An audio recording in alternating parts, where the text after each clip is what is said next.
Saudara terkasih dalam Kristus Yesus, senang rasanya kita berjumpa pada renungan harian Embun Pagi hari ini.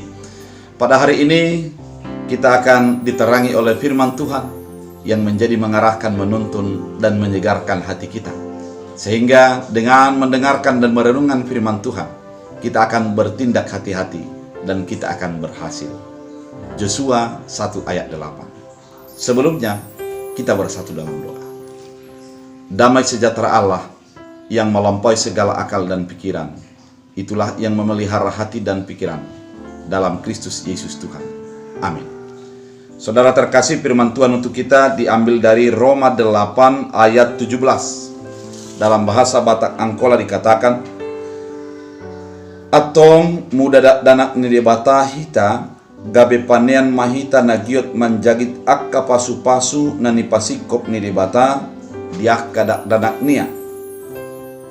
Rak manjagit mahita dohot Kristus, sanga ahanadung di pasikop nire bata.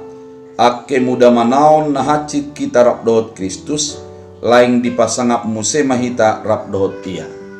Dalam bahasa Indonesia, dan jika kita adalah anak, maka kita juga adalah ahli waris.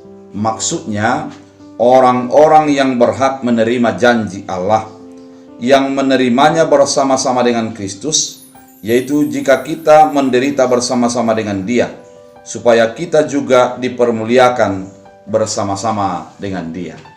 Demikian firman Tuhan. Saudara terkasih dalam Kristus Yesus, pada firman Tuhan kali ini kita dikatakan sebagai anak Allah. Pada ayat sebelumnya sesungguhnya dijelaskan bahwa semua orang yang dipimpin Roh Allah adalah anak Allah. Artinya diterangkan pada ayat 14, untuk menjadi anak Allah kita harus dipimpin oleh Roh Allah. Karena memang pengenalan kita tentang Kristus Yesus akan menjadi tidak sempurna apabila tidak ada Roh Kudus di dalam hati kita. Namun dengan Roh Kudus kita akan dipimpin, kita akan mengerti kehendak Allah, dan kita akan dijadikan menjadi anak Allah. Kalau disebut anak Allah, berarti sebagaimana kemanusiaan kita, anak-anak kita akan mendapat warisan dari kita. Kita akan mendapat warisan dari orang tua kita. Kenapa? Karena kita sebagai anak. Demikian halnya di dalam pemahaman yang diberikan oleh Paulus kepada Roma dan kepada kita saat ini. Ketika kita sudah menjadi anak Allah, kita akan menjadi mewarisi yang menjadi hak milik Allah. Dikatakan, dan jika kita adalah anak, maka kita juga adalah ahli waris. Maksudnya orang yang berhak menerima janji-janji Allah. Jadi ahli waris atas janji-janji Allah, yaitu janji-janji keselamatan yang diberikan oleh Allah bagi kehidupan kita. Kita bukan lagi mengatakan mudah-mudahan saya menjadi masuk sorga, tapi kita adalah menjadi pemilik sorga karena kita adalah menjadi anak Allah. Kita bukan lagi menjadi orang yang jauh dari Allah, namun menjadi dekat dengan Allah, menjadi pewaris apa yang sudah disediakan Allah bagi kehidupan kita. Kehidupan kekristenan kita adalah kehidupan yang memancarkan kasih Allah dalam kehidupan kita.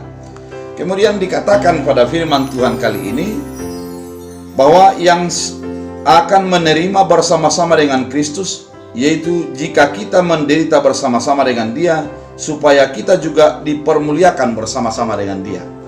Ternyata orang percaya itu adalah bukan hanya penerima janji, namun juga harus menderita bersama-sama dengan Kristus. Menderita bersama-sama dengan Kristus, dunia ini akan menjadi mengucilkan orang yang percaya kepada Kristus Yesus. Orang-orang yang percaya itu akan merasa terasing oleh karena dunia yang begitu jahat dan tidak mengenal Kristus. Oleh karena itu, jangan menjadi melempem, jangan menjadi lemah iman, jangan menjadi kita gusar hati ketika dihadapkan dengan berbagai persoalan oleh karena iman kita. Ketika ada ancaman terhadap peribadatan, ketika ada ancaman kepada nyawa oleh karena menyatakan kebenaran, kita harus tetap menjadikan kita sebagai orang yang mengimani Kristus Yesus. Sedangkan Kristus sudah menderita untuk kita, kita juga harus tetap mengimani penderitaan itu adalah bahagian oleh karena keberimanan kita. Saudara terkasih dalam Kristus Yesus, firman ini menerangkan dengan sangat-sangat jelas bahwa Roh Allah menjadikan kita anak, dan sebagai anak kita akan menjadi sama dengan Kristus Yesus di dalam penderitaan-penderitaan yang dialami, namun akan mendapat kemuliaan bersama-sama dengan Kristus Yesus di dalam janji-janji Allah bagi orang yang tetap mengimani Kristus sebagai Tuhan dan Juru Selamatnya. Oleh karena itu, sepanjang hari ini kita akan menjalani hari-hari kita. Mari kita jalani sebagai anak-anak Allah, dan kita pegang terus janji Allah dalam kehidupan kita, sehingga kita ketika dihadapkan dengan berbagai kesulitan, berbagai pergumulan yang terjadi, kita mengimani itu bersama dengan Kristus, menjalani dan menghadapinya. Dan kita semakin kuat, kita semakin diteguhkan, dan kita beriman bahwa tangan Tuhan tetap menopang dan memberikan janjinya bagi kehidupan kita.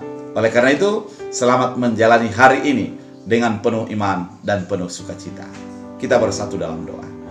Terima kasih Tuhan atas firman yang Engkau nyatakan bagi kehidupan kami, mengingatkan kami adalah sebagai anak-anak Allah, penerima dan pewaris janji-janji Allah, dan kami hidup bersama dengan Kristus di dalam penderitaan dan kemuliaannya. Jadikan firman ini menjadi berakar, berbuah, bertumbuh dalam hidup kami, dan jadikan kami adalah sebagai pelaku firman. Hamba berdoa bagi setiap orang yang mendengarkan firman ini, yang mendengarkan channel ini, berkati mereka, tuntun kehidupan mereka, jauhkan daripada virus corona dan orang-orang yang terinfeksi. Biarlah tangan Tuhan melingkupi, menyembuhkan, menguatkan, dan memberikan sukacita yang baru melalui berkat-berkat Tuhan. Terima kasih Bapa, biarlah setiap orang yang mendengarkan firman Tuhan menjadi berakar, bertumbuh, dan berbuah dalam kehidupan, dalam Kristus Yesus. Amin. Tuhan Yesus memberkati.